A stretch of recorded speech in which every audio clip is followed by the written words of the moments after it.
This morning is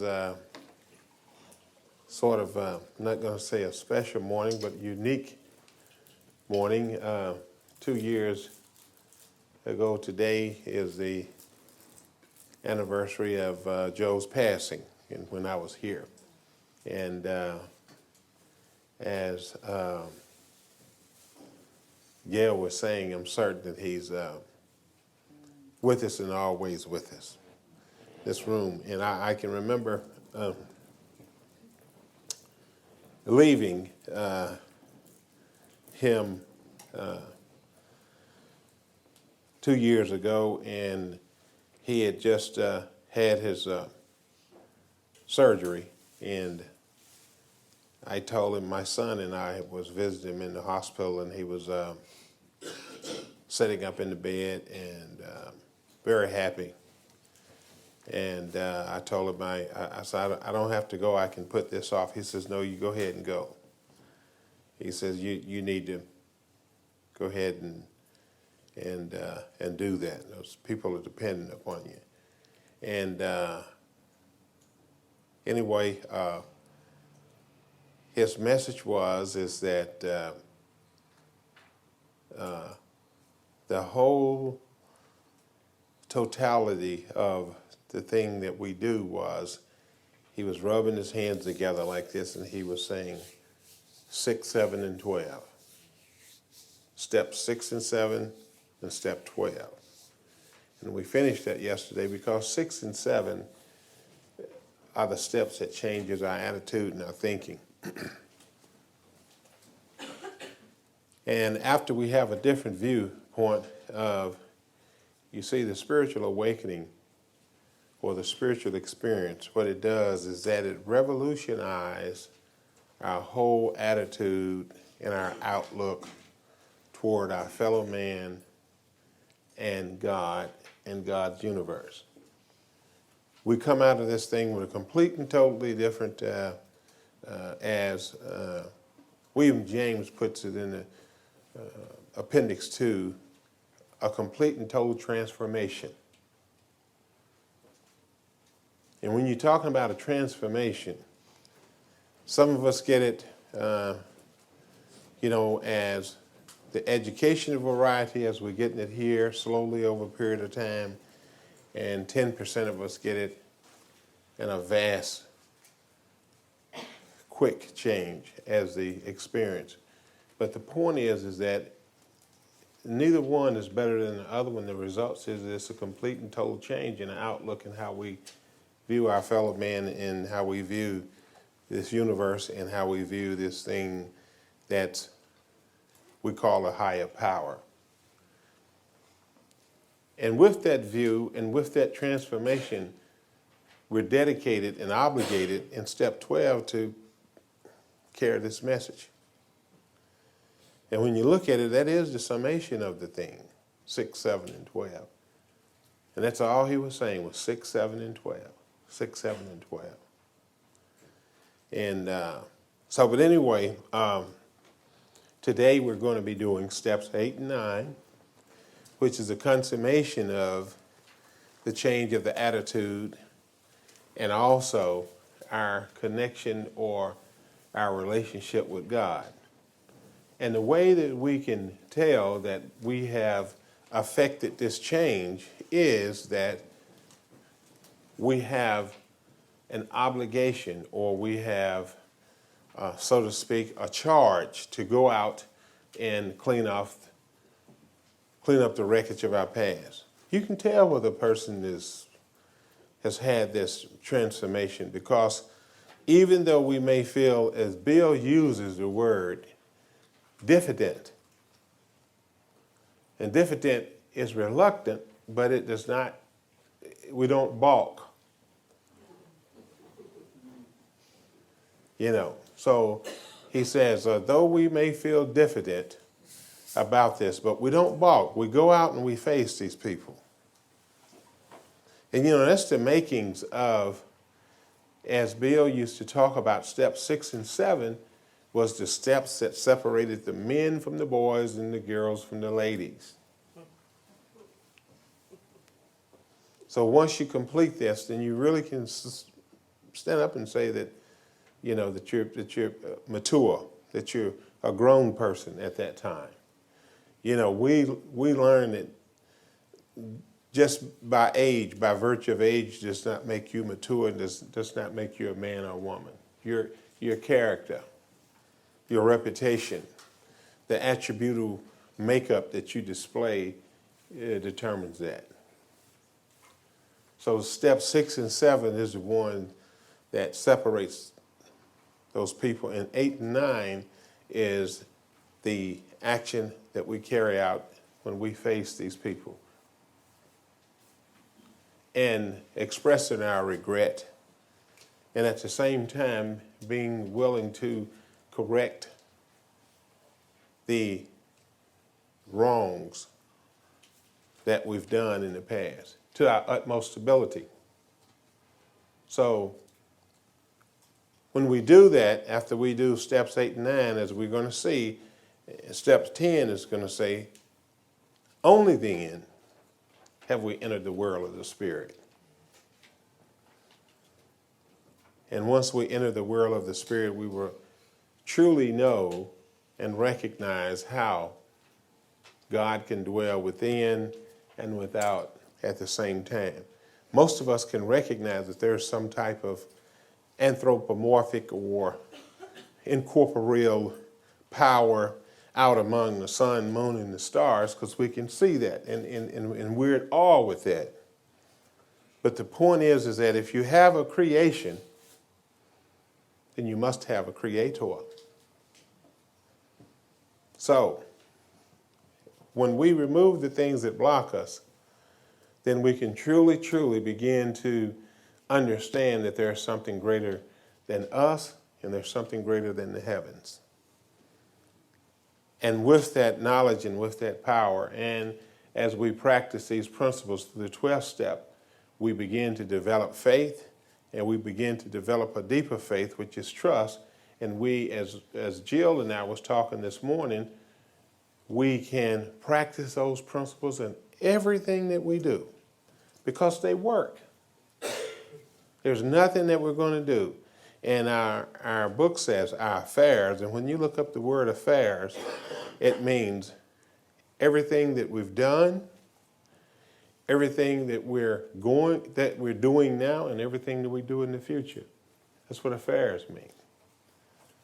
So it's not just a one-time thing. And so we're going to start reading at the bottom of page 76. Victor?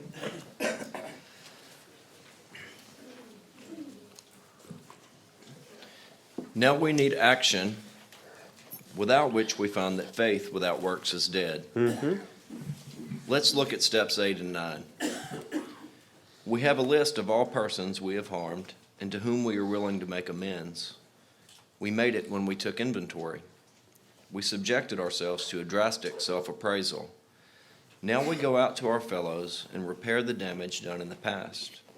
We attempt to sweep away the debris which is accumulated out of our effort to live on self-will and run the show ourselves. If we haven't the will to do this, we ask until it comes. Remember, it was agreed at the beginning we would go to any lengths for victory over alcohol. Now that's squiggly writing. Now I think that sometimes we begin to lose sight or lose of what any lengths mean. Any lengths means any lengths.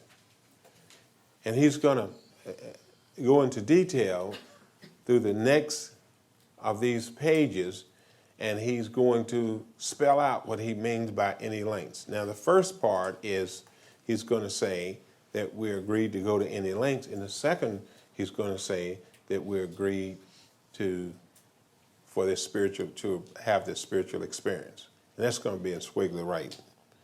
Keep reading, Victor. Probably there are still some misgivings. As we look over the list of business acquaintances and friends we have hurt, we may feel diffident about going to some of them on a spiritual basis. Let us be reassured. To some people, we need not and probably should not emphasize the spiritual feature on our first approach. We might prejudice them. At the moment, we are trying to put our lives in order, but this is not an end in itself. Now, that approaching people on the spiritual basis, I vividly remember Joe, he was telling me, he was saying, you know, Larry, this guy walked up to me and he would say, Joe, you know I'm a Christian, don't you? And Joe says, well, I'm glad you told me. See, we don't have to verbalize anything. Our demonstration of these principles in our life, they speak volumes. Action speaks louder than words. And that's why I was saying sitting around the meetings and talking good and looking good and sounding good, it does not suffice.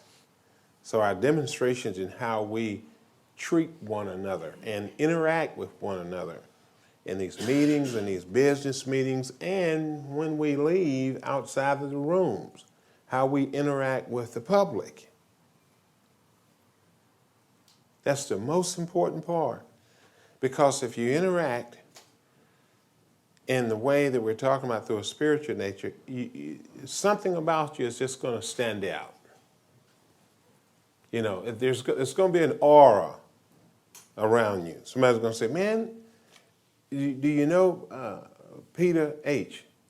And the moment you mention that name, the aura or the character or the personality, and people just kind of lighten up. Yeah, I know him.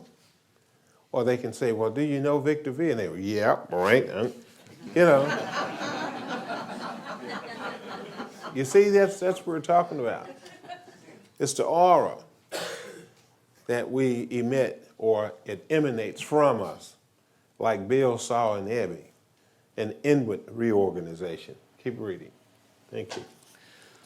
Our real purpose is to fit ourselves to be of maximum service to God and the people about us. It is seldom wise to approach an individual who still smarts from our injustice to him and announce that we have gone religious. In the prize ring, this would be called leading with the chin. While lay ourselves open to being branded fanatics or religious bores, we may kill a future opportunity to carry a beneficial message. But our man is sure to be impressed with the sincere desire to set right the wrong. He is going to be more interested in a demonstration of goodwill than in our talk of spiritual discoveries. We don't use this as an excuse from shying away from the subject of God. When it will serve any good purpose, we are willing to announce our convictions with tact and common sense. The question of how to approach the man we hated will arise. Now he's getting into the directions and how we go about to perform this delicate step. Also, I may add that when we're in the process of performing this delicate step, it is very wise to have counsel from your sponsor or spiritual advisor before we step out and do this, because we can get involved in our emotions and try to relieve ourselves with guilt or remorse. And sometimes we can do this at the expense of other people, and we don't want to do that. We want to have some guidance and some counsel before we go out and do this. Go ahead, Victor. It may be he has done more harm than we have done him. And though we may have acquired a better attitude toward him, we are still not too keen about admitting our faults. Nevertheless, with the person we dislike, we take the bit in our teeth. It is harder to go to an enemy than to a friend, but we find it much more beneficial to us. We go to him in a helpful and forgiving spirit, confessing our former ill feeling and expressing our regret. Now, as we're looking at this, there again, going to an enemy, someone who's wronged us, who's harmed us, when the only thing that we were involved in happened to be in a circumstance or a situation for a person to wrong us. But even in that situation, we have to be willing to forgive. And we have to be willing to allow that person the right to be sick. Because when you look at this, it says it's much more beneficial. And there again is emphasizing again that the person that we've done something to, we get benefit from that, but it's more beneficial to a person that we have not done something to, and that person has done something to us. Now, the psychology behind this is that there's not a person in the room that does not expect nor want forgiveness. So if you expect it and want it, then you have to be willing to give it. It's as simple as that. Why should we expect something and we're not willing to give it? That's a selfish standpoint of view. And believe me, if we have any type of reservations in doing that, then we might need to go back and look at the part of ourselves where we want to hold on to something. Here's another rule of thumb. Anytime that we have anything in our life that we're not willing to give up, it's selfish in nature. We have some type of selfish motive that we want to hold on to make ourselves superior or make ourselves justified in holding on to whatever it is. And that's even life itself. Because see, at some point in time, all of us is going to lose the breath of life. But to try to hold on to that, that's selfish. I've never known one person yet that's lived forever. Maybe some of you all have, but I. So why would we want to hold on to something that's inevitable? So when we look at that, this step is a process by which we can transition ourselves from the selfish, dishonest, self-seeking, and inconsiderate mindset that we've lived all our life with, because now we're beginning to experience a different form of freedom. Keep reading, Victor. Under no condition do we criticize such a person or argue. Simply we tell him that we will never get over drinking until we have done our utmost to straighten out the past. We are there to sweep off our side of the street, realizing that nothing worthwhile can be accomplished until we do so. Mm-hmm. Now, the most famous lesson of this is when Bill Wilson met Dr. Bob. Bill Wilson and Dr. Bob sat down for hours and they talked. And Bill Wilson took Dr. Bob through the tenets. But when they got to the restitution part, Dr. Bob balked. And every year he went to Atlantic City in Jersey to medical convention, and every year he got drunk.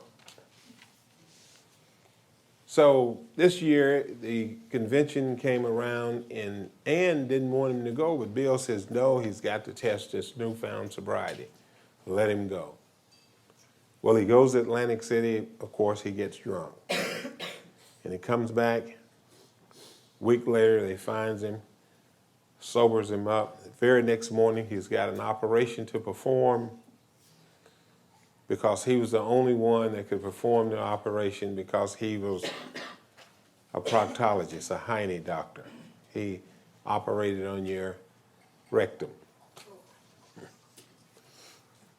But the event goes that Dr. Bob, Bill took him to the hospital, gave him a couple of bottles of beer, steadied him, and he performed the surgery, and Bill was waiting outside of the hospital that evening for Dr. Bob, and Dr. Bob, there was no Dr. Bob. And they found out later that he was going up and down the street in Akron, Ohio, making restitution, because the reason that Dr. Bob balked on making restitutions before that was that he thought in his mind that he would ruin his practice by admitting the fact that his discrepancies. But to the contrary, everybody knew that he was a drunk. But when he finally made the decision to make these restitutions, that was June the 10th. He never took another drink after that. So the point is that nothing worthwhile can be accomplished. That's why he put that in there. Nothing worthwhile can be accomplished until we do so. Never trying to tell him what he should do.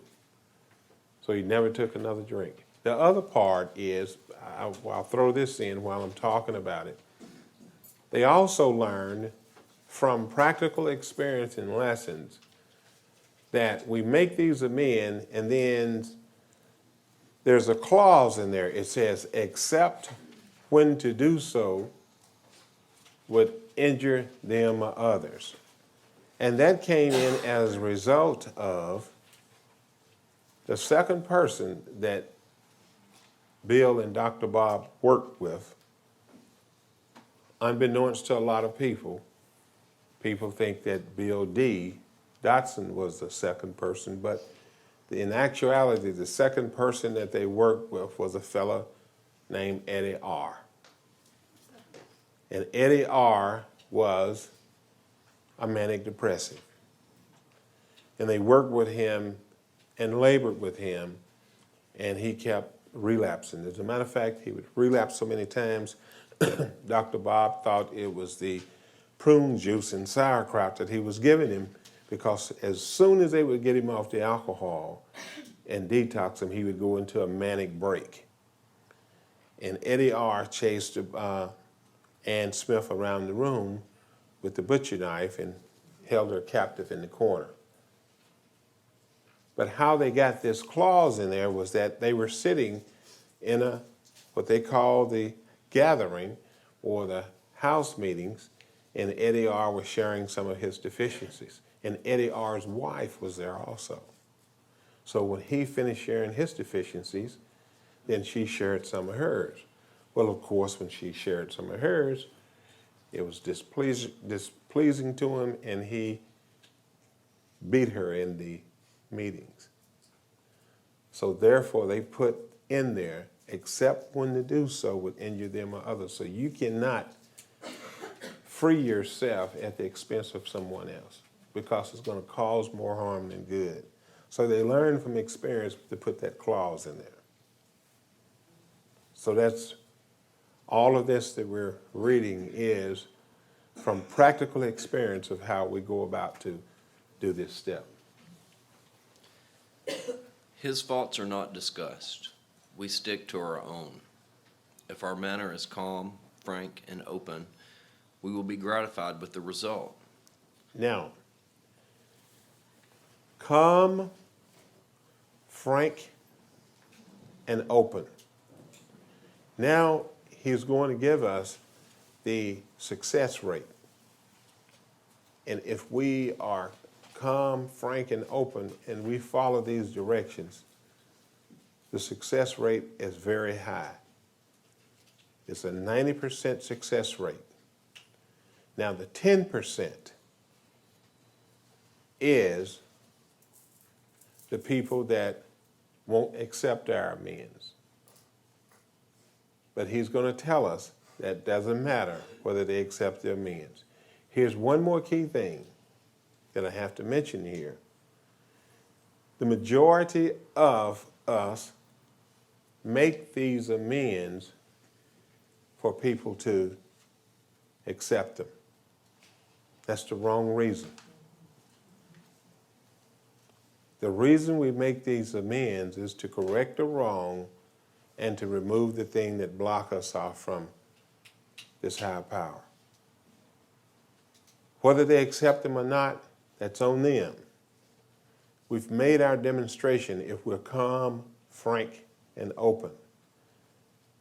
So we don't approach people begging them to accept these amends. We approach them calm, frank, and open, and are willing to straighten out the past to the utmost of our ability. And if that's not accepted, he's going to tell us about that. Go ahead. In 9 cases out of 10, the unexpected happens. Sometimes the man we are calling upon admits his own fault, so feuds of years standing melt away in an hour. Rarely do we fail to make satisfactory progress. Our former enemies sometimes praise what we are doing and wish us well. Occasionally they'll offer assistance. It should not matter, however, if someone does throw us out of his office. We have made our demonstration, done our part. It's water over the dam. That's it. Now he's going to move into, there's 2 types of amends we shall make. One type of amend is direct face-to-face. What we're talking about, we have to go directly face-to-face with the person. And now we're going to get into the second type of amends, which is in direct proportion to what we owe. So we have a monetary amends, and we have a direct face-to-face amends. Victor? Most alcoholics owe money. We do not dodge our creditors. Telling them what we're trying to do, we make no bones about our drinking. They usually know it anyway, whether we think so or not. Though we are afraid of disclosing our alcoholism on the theory it may cause financial harm, approached in this way, the most ruthless creditor will sometimes surprise us. That comes from Dr. Bob's experience. Keep reading. Arranging the best deal we can, we let these people know we are sorry. See, if we owe people money, I don't care if it's thousands of pounds, that guilt, that shame, that low self-esteem that we walk around and we owing people money, it prevents us from walking around and being around people. It isolates us. You know, if you owe somebody some money and you're still seeing them, you tend to sort of dodge them. And the best deal that we can is this.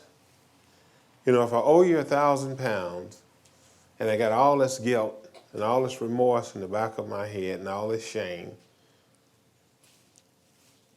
and I'm only making a minimum wage job, then I go to you and I tell you, look, I know I owed you 1,000 pounds.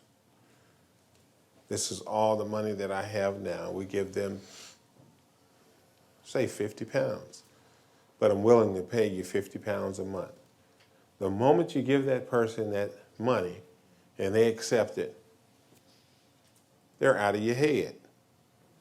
You feel better right then because what you've done is taken responsibility of your past, and you're taking responsibility.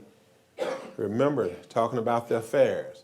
You're taking responsibility of what you've done in the past. You've taken responsibility right now, and you've also taken responsibility for future. And so that immediately leaves you and goes away. The other part of that is that that's the character building part of our program. In the past, we've had character defects, and people have taken snapshots of us.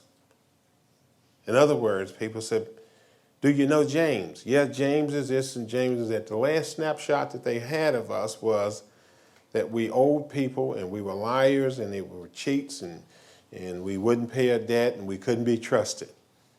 But when we take different action and demonstrate this, they're going to say, man, something's wrong with James. He's changing. You know, he owed me this money for years and all of a sudden he shows up and he's paying me this money. Well, see, that's a change of character, a change of reputation. That is the action that we must take. Anytime that people hesitate reluctant, or just outright balk on these steps, you're not going to get the desired results of people trusting you. You see, we walk around and we stay dry for 3, 4, 5, 10 years, and we expect people to trust us. But we haven't made any type of demonstration to pay these people.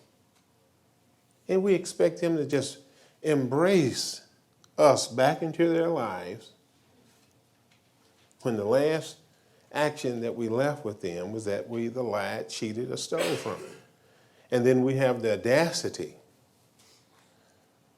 to buy new clothing, jewelry, and a car, riding around talking about how good I'm doing, and you owe these people money. And you expect for them to have a different viewpoint of you. That's one of the most amazing things that I've seen about this fellowship. In the States, we call it buying a Mr. T starter kit. You all know who Mr. T is, don't you? They buy all this gold and hang it around and all these rings, and they just pop, and they sitting in the meetings and looking good and talking good, and they owe everybody money.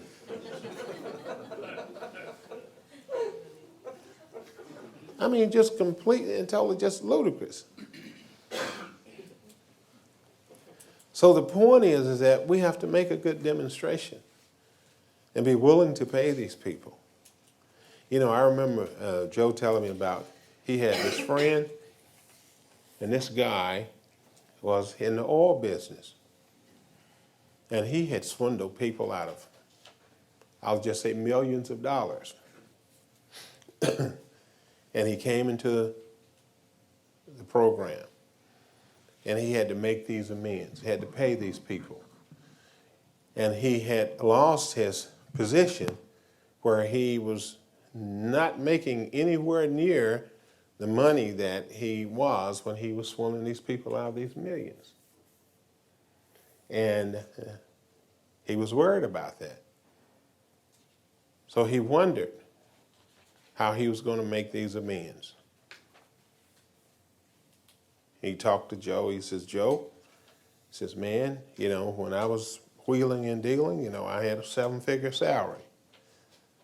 But now I make about 6 figures. I don't know how I'm going to pay these people.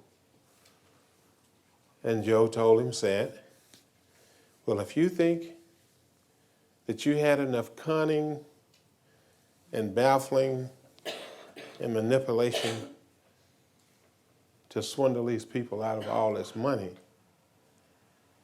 don't you think God has enough sense and power to help you pay it back if you trust him?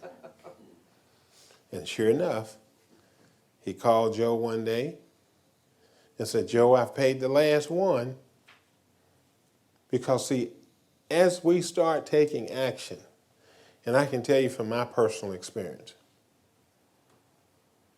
I owed over $30,000 in debt. Credit cards, people I owed money, fines, and the job that I had was a minimum wage job. There's no way that I could see that I could pay these people, but I made the best deal that I could, and I started paying these people.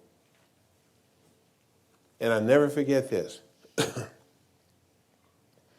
In 2 years, I was making more money legally than I ever made in my life. 4 years, I was making, each time that I was just religiously paying these people, God would give me a better job. I got sober in 82. 86, I was making $24,000. 87, I was making $55,000. 89, I was making $77,000. In 1990, I opened my own business. I was making a 6-figure salary. Of course, by then, I'd paid all my amends off. And that was not my intent. But each time I would pay these amends, my salary would increase. And I retired in 1998.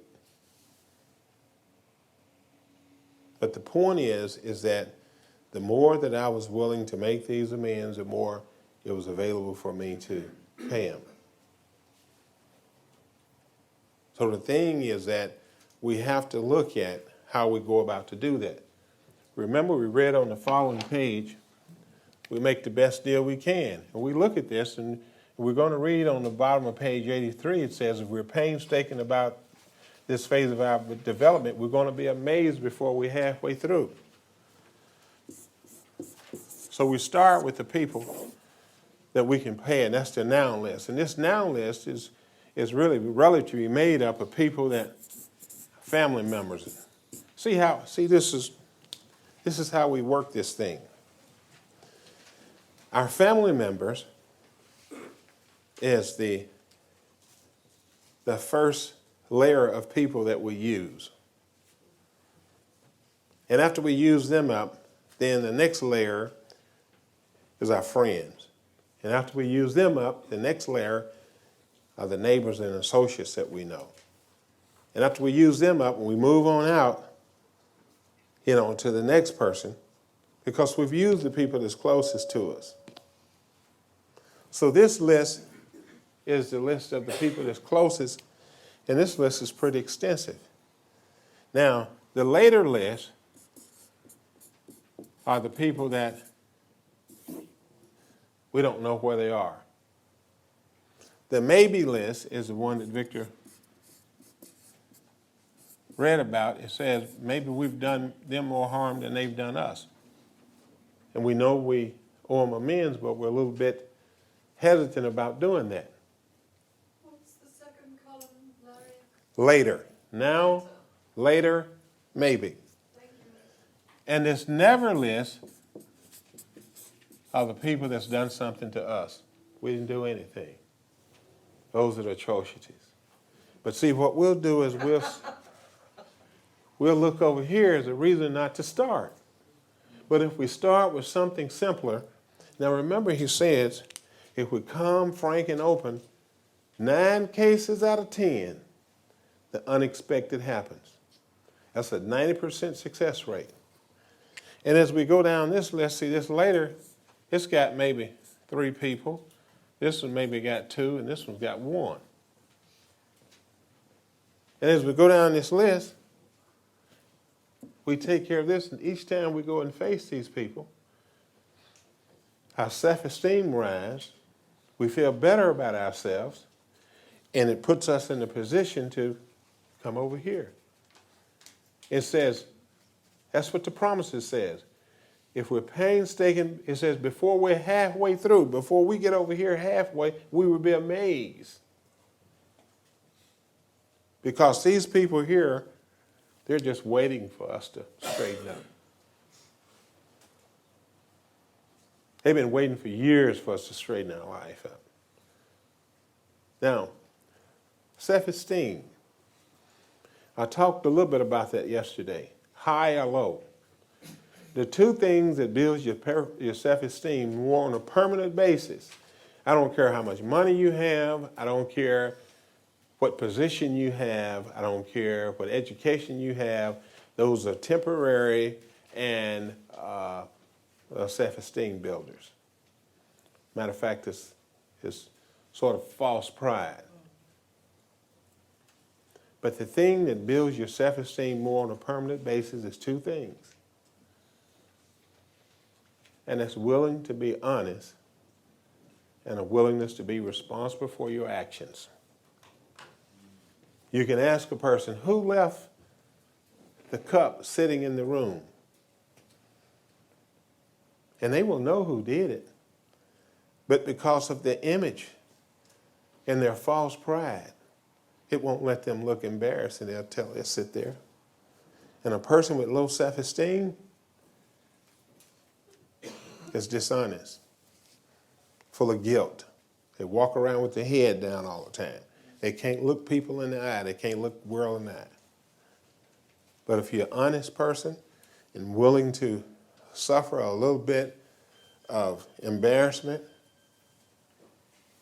for sake of being responsible, I'm sorry I did it, your self-esteem rises. But if you're dishonest, you see, dishonest people have low self-esteem. They have an image to protect. They got too much pride and ego. They cannot look normal in front of a person. Remember, in the 5th step, it says, we only thought we had lost our egoism. But see, that ego and pride will cause us to posture and try to enjoy a reputation that we know we don't deserve. I take a little sidetrack to say this. People come up and say, Larry, how do you do that? How do you step in front of people? I'm nervous just like you all are. Mouth is dry, that's why I need water. But there's something for me to do that enables me to do this. I'm really, really, really not a big talker unless there's somebody that I know or a subject. This doesn't come natural. People think it do, but it doesn't. But if I'm talking about something that I believe in and something that I know, it comes a little bit easier.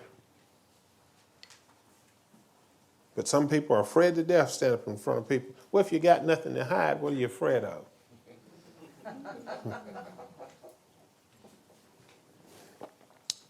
So these amends, we look at them this way. And believe me, sometimes I make a fool out of myself and you all don't even know it. Yeah. So the point is, thank you, Victor. Make sure we recorded it.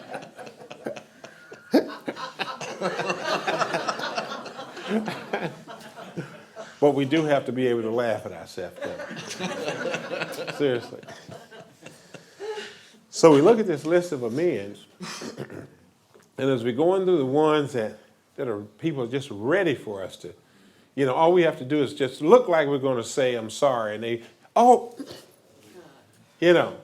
we have to do is just be willing to come to these people. They're just waiting. But see, this ego and this pride that we have, it will not allow us to humble ourselves. Now, if we can't humble ourselves before another person that we see every day, how can we humble ourselves before a creator that we've never seen?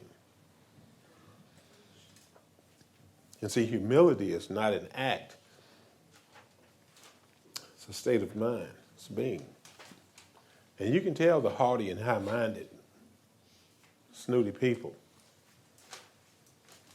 has no place in a process like this. So the point is, as we're going through this list and we get over here, we will be amazed before we're halfway through. And we have so much motivation and results by now, we're feeling better about ourselves. And if you look at this, how many of you ever washed half of your car?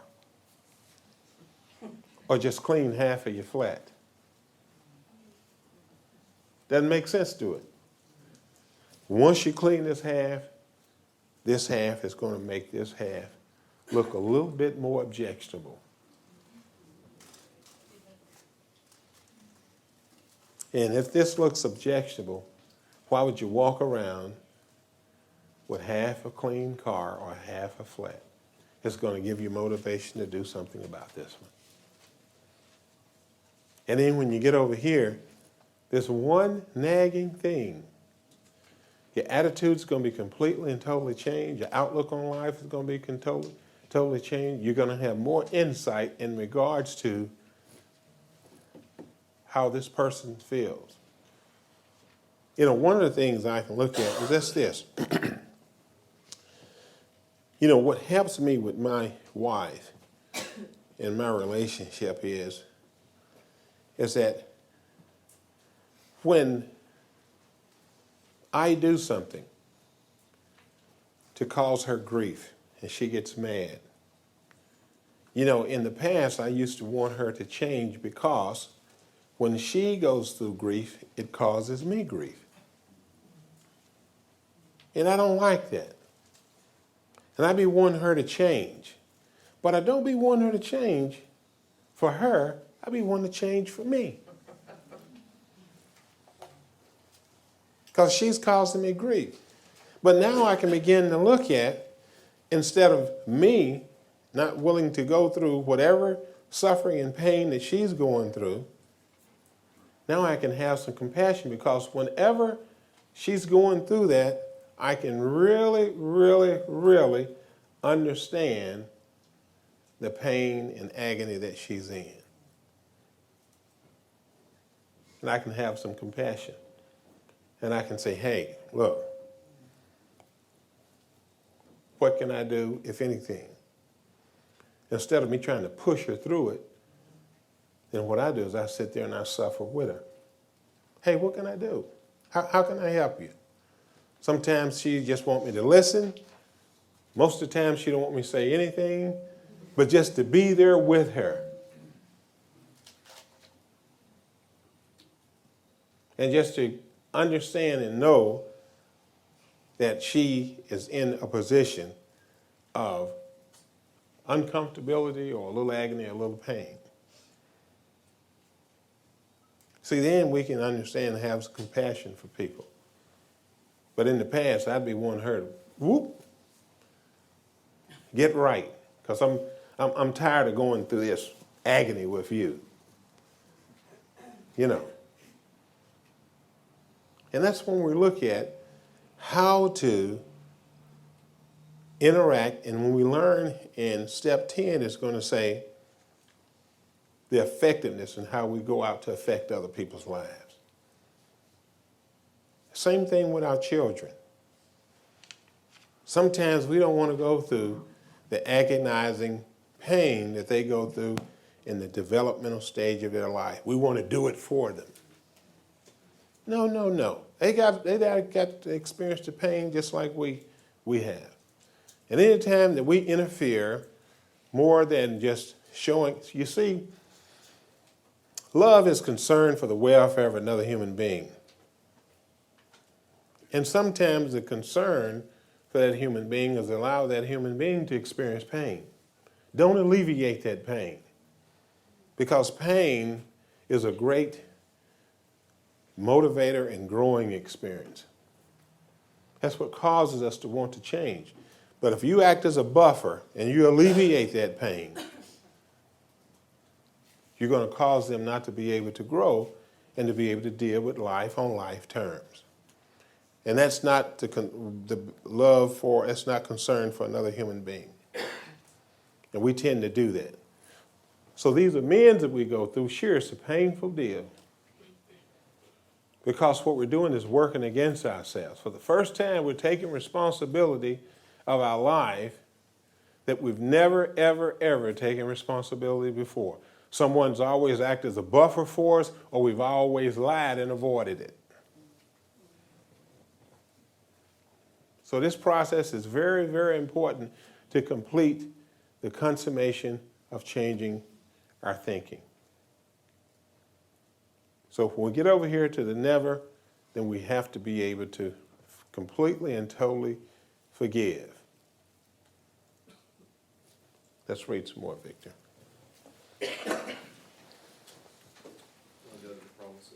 Yeah. Well, Bottom of page 83.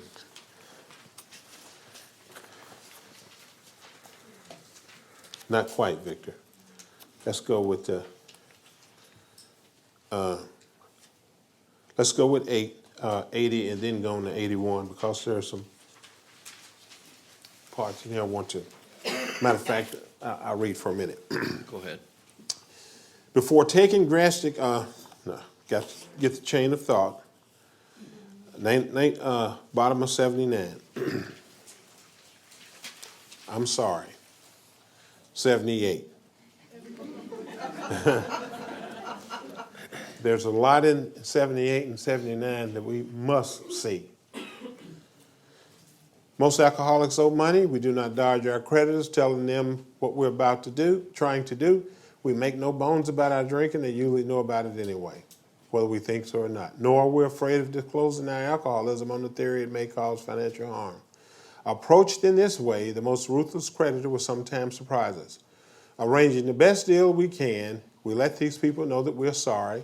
Our drinking has made us slow to pay, but we must lose our fear of creditors no matter how far we have to go. For we're allowed to drink if we're afraid to face them. Now this is another one. Now he's going to talk about another amends. Perhaps we've committed a criminal offense which might land us in jail if it was known to the authorities. He's going to tell us. Now look, that's one. Now he's going to move to another one. He says, perhaps we've committed a criminal offense which might land us in jail. Now he's going to move to another one. He's going to say, we may be short in our accounts and unable to make good. We've already admitted this in confidence to another person, but we're sure we would be in prison or lose our job if it was known. Maybe it's only a petty offense, such as padding the expense account. Most of us have done that sort of thing. Then he's going to move to another one. Maybe we're divorced and have remarried, but haven't kept up the alimony to number one. Today is probably child support. Not too much alimony today, but child support. She's indignant about it and has a warrant out for our arrest. That's a common form of trouble too. Now, he didn't have enough room in the book to put all of them, but he's going to use two terms. Although these reparations, which is another term for amends or restitutions, he says take innumerable forms. Now, innumerable means that anything that any of us ever could do. You're not going to do anything that's not going to come under innumerable. See, Bill was a prolific writer. He knew how to just loop everybody in. So don't think that what you've done is unique and different. He says they may take innumerable form. There are some general principles which we find guiding. Now, he's going to tell us again, reminding ourselves that we have decided to go to any lengths now to find a spiritual experience. The first one was to overcome drinking. We ask that we be given strength and direction to do the right thing no matter what the personal consequences may be. Now he's going to specify and be more detailed.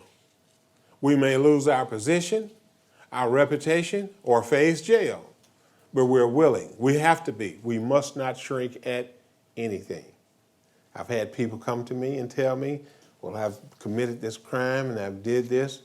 I think this is pretty clear. You see, we're either going to trust God or we're not. And I can tell you just generally that I had some of these things in my life facing jail. And I said generally. So common sense will tell you that if I face these things and face these people and let the results fall in God's hands, then I'm sitting here with you today. So something had to happen to give me a pass on some of the dirty deeds that I did in the past. Now, I'm telling you from personal experience. Innumerable forms. Nothing that you have done and will do will not fit this.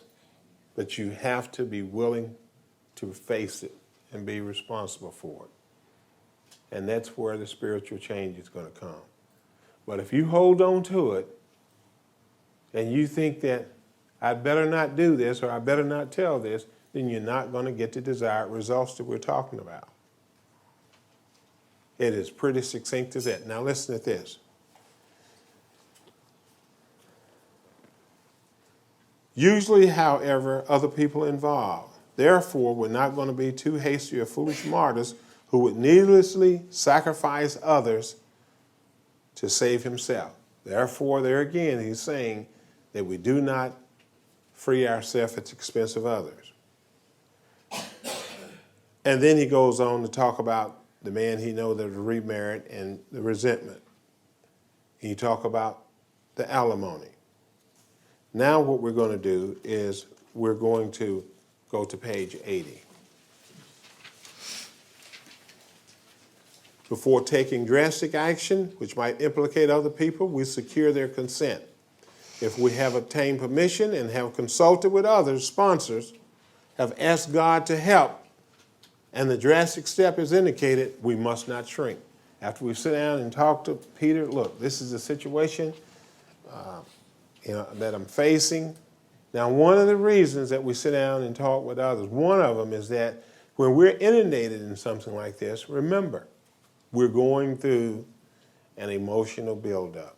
We're offering to, well, what if? We're offering to our feelings. But if I sit down and explain it to Brian, and Brian is not emotionally involved in my situation, then he can give me some clear-cut, rational directions because he's not involved in it. He can see the truth about it. He can see the facts. And he can say, Larry, this is the way you should proceed. And then I follow his direction. But if I'm sitting there inundated in fear and being diffident about it and hesitant and all these emotions, what if this and what if this, because that's what we do. What if, what if, what if? Well, you don't know what is if you never do it. And I'll sit there and talk to him, and he'll give me specific directions on how to handle this.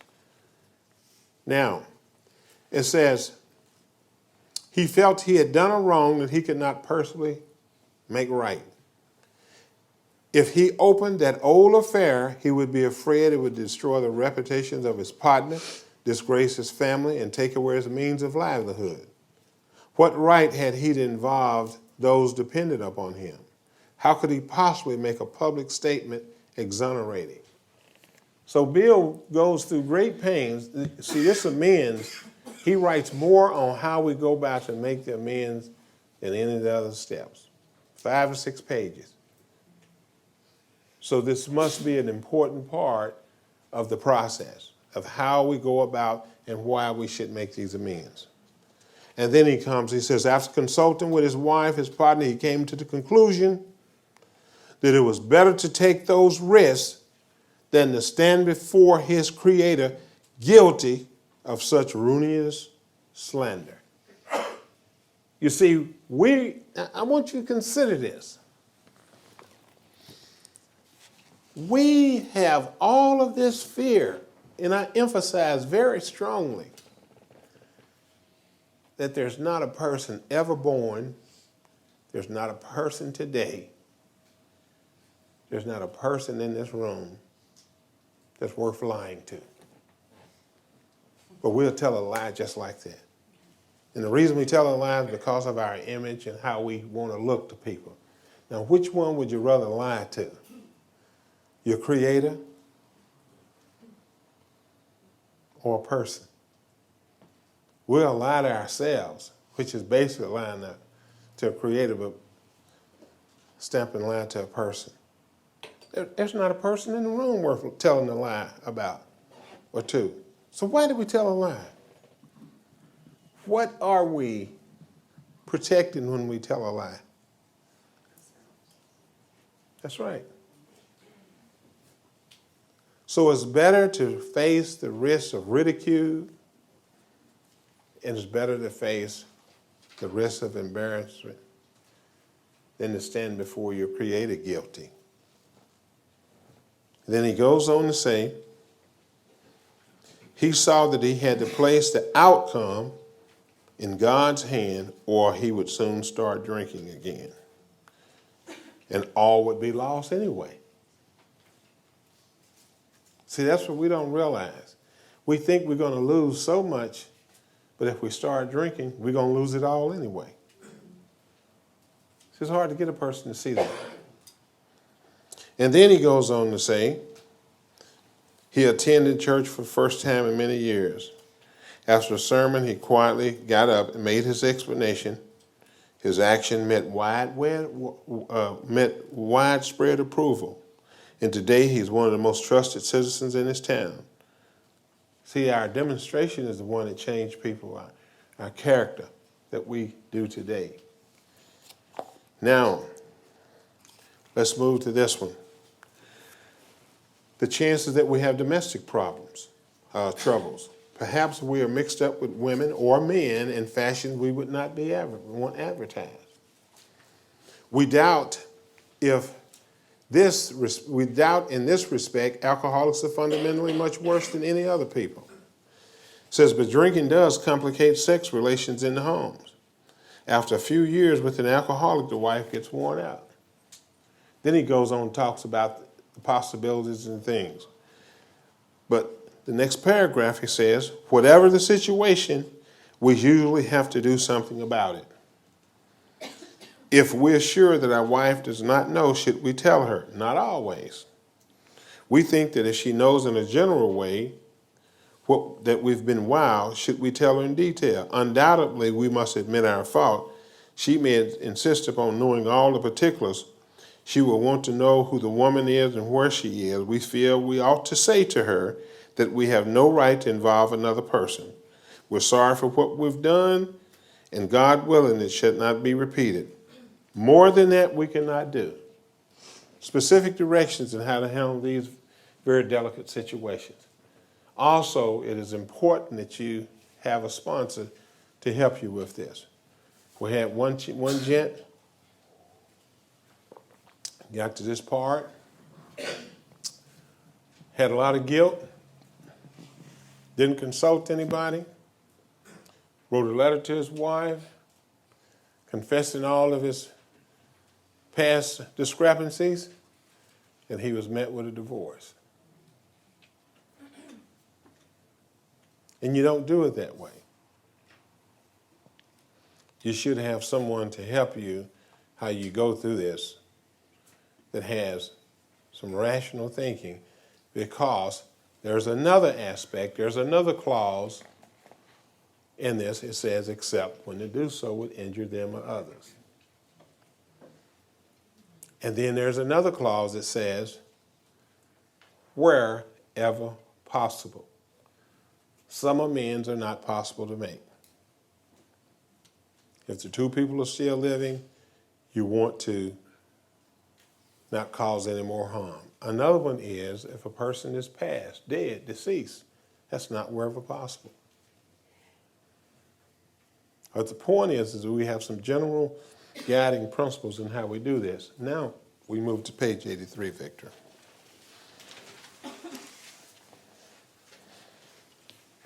The bottom of page 80.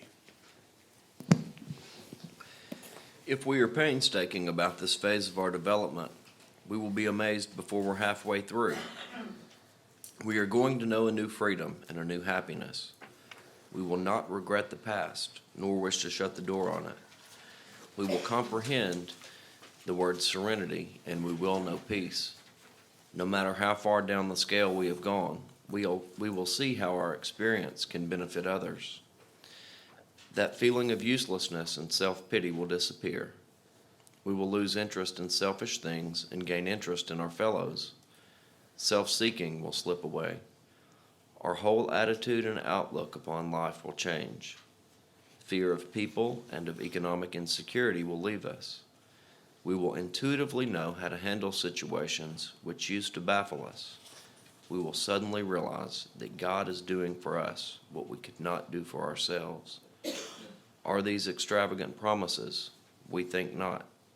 They are being fulfilled among us, sometimes quickly, Spiritual experience, sometimes slowly. spiritual awakening, They will materialize. They will always materialize if we work for them. if we go to meetings. We're at step 9 now. We got to get them meetings in there somewhere.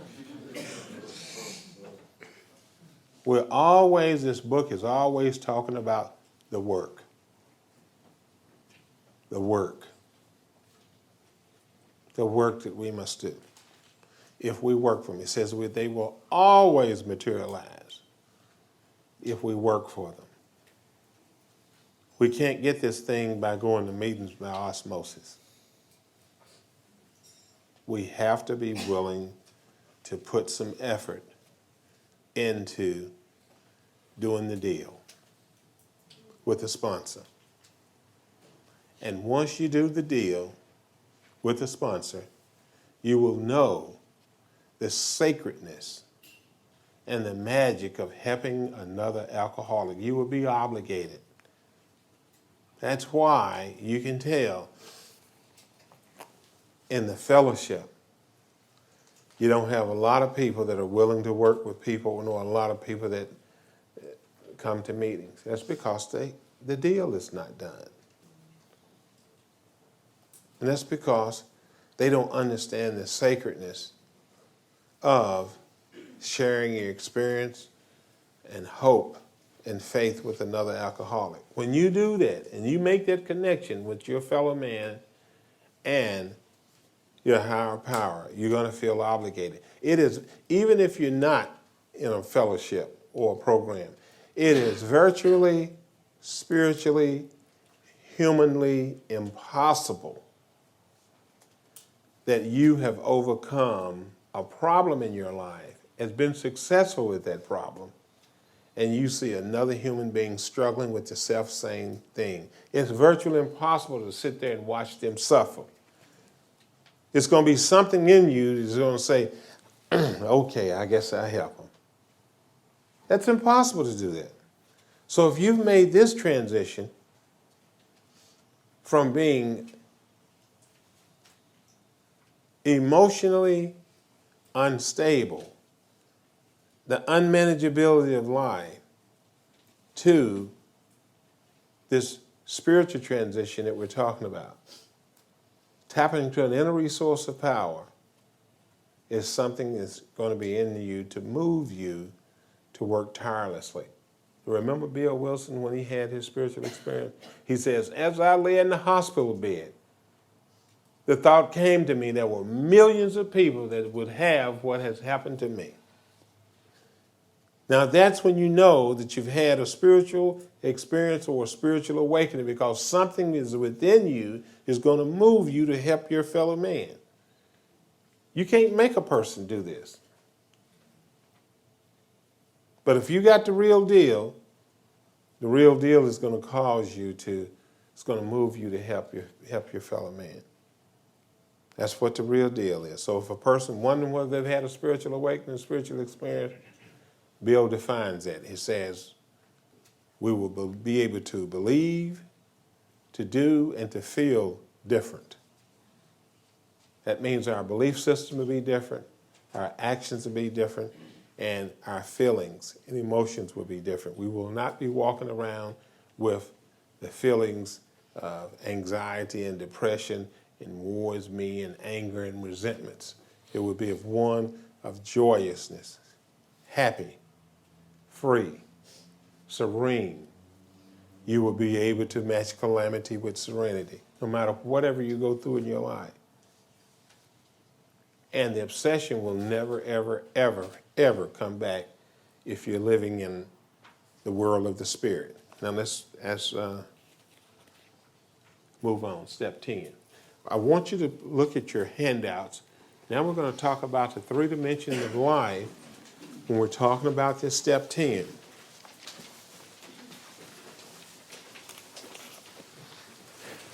Most of us,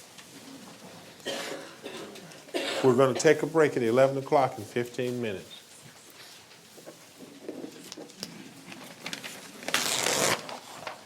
Most of us, when we look at this,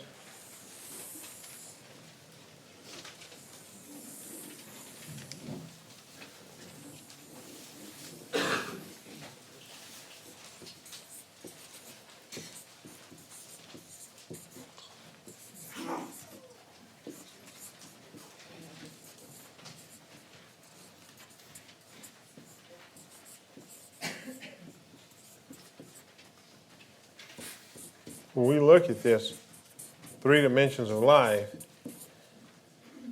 it is a travesty that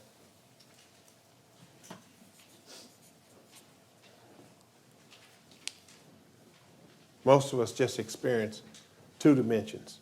And when you look at this, as I have explained or attempted to explain, that all of us have a spirit in our body that's animating us. Everything in the world operates by this principle. Everything. There's nothing that does not operate outside of this principle. When you look at the smallest building block of matter that it is, which is an atom,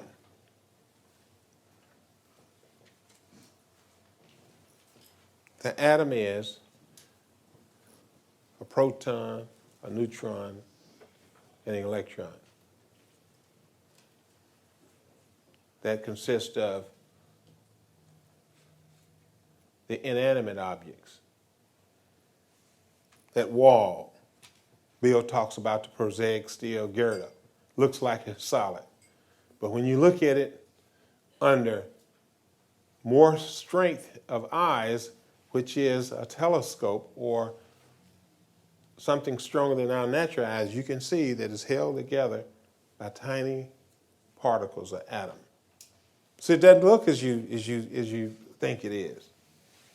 The atoms hold that. And he used the prosaic steel girder because at that time, steel was the strongest material that we had. Now we got something stronger than steel. But the thing is that what he's trying to get us to see is that the atom is an inanimate object. Then when you look at ourselves or plants, which are animate objects, objects that live, there's a cell, a nucleus, a nucleolus with a cell body. By the way, we're made up of atoms and cells. So now you name something that does not fit those 2 things. Now, with that in mind, each one is threefold. And the way that it works is from the inside out. You take an apple, the seed, the meat, and the peel. You take anything, the earth, the core, the mantle, and the crust. Everything fits that. You think about the meals that we have. Breakfast, lunch, and dinner. People say, well, a thing comes in 3. Well, there's a perfect reason why it comes in 3s. But you know what? We never, ever experience but 2 dimensions. That's what we think in the physical realm that we're in. Never, ever given any thought to the spiritual realm. And you got one right within you.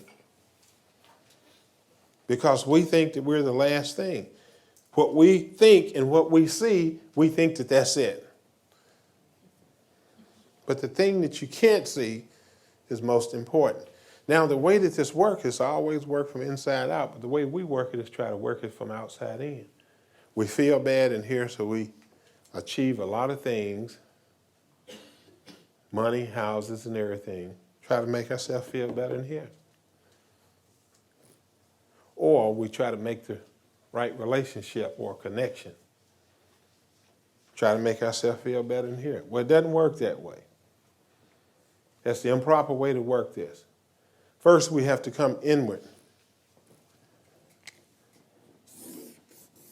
and work outward. Even a baby. You look at the oak tree, start off with an acorn. The baby, even in vitro fertilization, has to have a womb to grow from inside out. Babies, nothing grows on the outside. So why do we work our bonds off out here in this area here, trying to fix that? That's an inside job. And we're always trying to use outside measures. It does not work that way. We have to come, it says first, when we straighten out spiritually, we automatically straighten out mentally, and we automatically straighten out physically. It says we've entered the world of the Spirit. See, out here, 10, 11, and 12, that's entered the world of the Spirit. These have parameters. But when you enter the world of the Spirit, that's unlimited. That's continuous growth. See, the continuous growth is out here.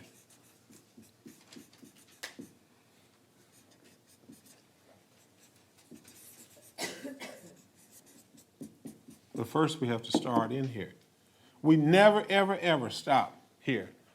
And see, step 10 is a reworking of steps 4, 5, 6, and 7, and 8, and 9 on a daily basis. I want you to read that, Victor, step 10. This step brings us to step 10. This thought brings us to step 10, which suggests we continue to take personal inventory. Did that in step 4. Now, if you haven't done that in step 4, one more thing. The reason that people come into the fellowship and they sit down and they commiserate and they tell you, say, let me tell you about my day.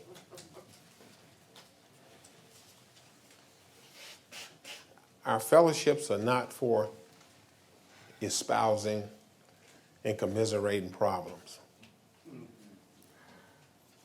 It's for talking about solutions. Everybody got problems, but very few people got solutions. People come in, they sit down, they talk about their boss, their spouse, their partner, their dog, everything else in the world. That lets you know, clear clipping, that they do not know how to work a 10-step. A 10-step is a walking around every day on the spot step. When you're down talking to the clerks at the counter, or you're dealing with the waiters, or you're out on the street and somebody cuts you off, or we're supposed to be able to do a 10-step and make a correction right there on the spot. We shouldn't come to the fellowship to talk about the problems that we had. We should be able to solve our problems right there on the spot. It says continue to take personal inventory. Go ahead, Victor. And continue to set right any new mistakes as we go along, which would be 8 and 9. Mm-hmm. We vigorously commenced this way of living as we cleaned up the past. 10. We have entered the world of the Spirit. See, now we operate in the Spirit, whereas in the past, the only thing we operated in a two-dimensional form. What we thought and the people that we could use or interact with. To use people in and out of our life to try to make us feel better. To use money to try to make us feel better. To use jewelry to try to make us feel better. To use clothes to try to make us feel better. That's all we operate as a two-dimension. When we come to this fellowship, we operate in 2 dimensions. The mental and the physical and the social. Know nothing about the spiritual. So now, we should learn how to operate in the spiritual. Keep reading. Our next function is to grow in understanding and Of this effectiveness. Spirit. Of this Spirit, to grow in understanding of this Spirit and how we go out here to affect other people's lives. To be effective.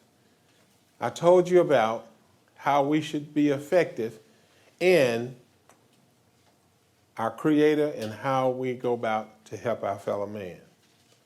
And all we have to do is ask ourselves,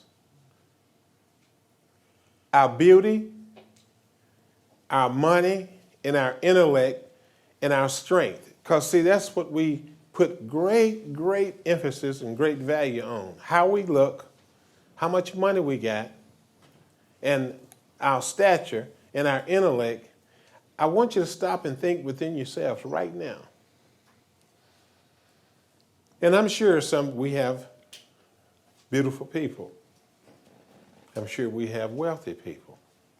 And I'm sure we have very intellectual people. And I'm sure we have strong people. But I want you to stop within yourself and ask yourself this simple question. How much of what I have am I using to help others with? See, all of it is for me. I'm not sharing any gift that I have with others. That doesn't even come into play.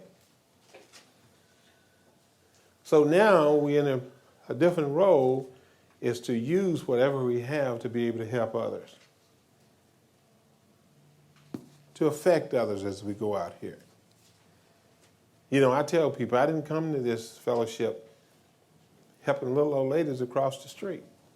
That was not that was far from me, being a Boy Scout or helping. I mean, I was always selfish, take. Even my parents, my mom, whatever they gave me and whatever I could manipulate, my hand was always out.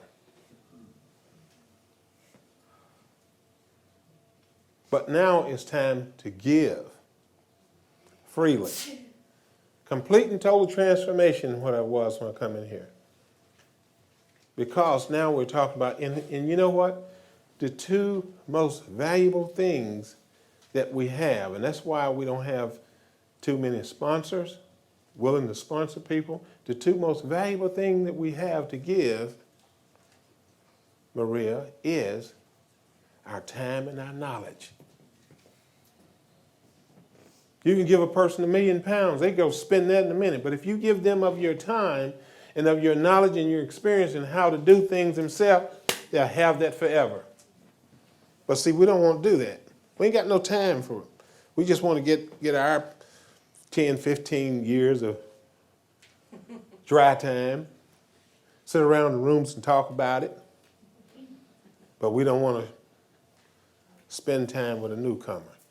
Makes no difference how much time you got in the rooms. The most important time is how much time you got for a newcomer. Do you greet people at the door and do you stay after the meeting when the newcomer walks in? Makes them feel. Remember how you felt when you walk in. They come in there all scared and stuff. Hey, how you doing? Sit down. My name is such and such. Do we do that? Or every man for himself? I was talking about this the other night, and I was talking, and I was sitting looking at the pictures. Bill Wilson, Dr. Bob, Sackville, Travis, and Joe. If we didn't have people like that to be able to give of themselves completely and totally, even to the death, for us to have this fellowship and this great program, we wouldn't be here today.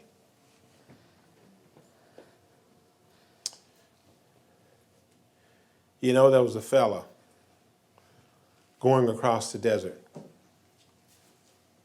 and he was in the middle of the desert, and he come upon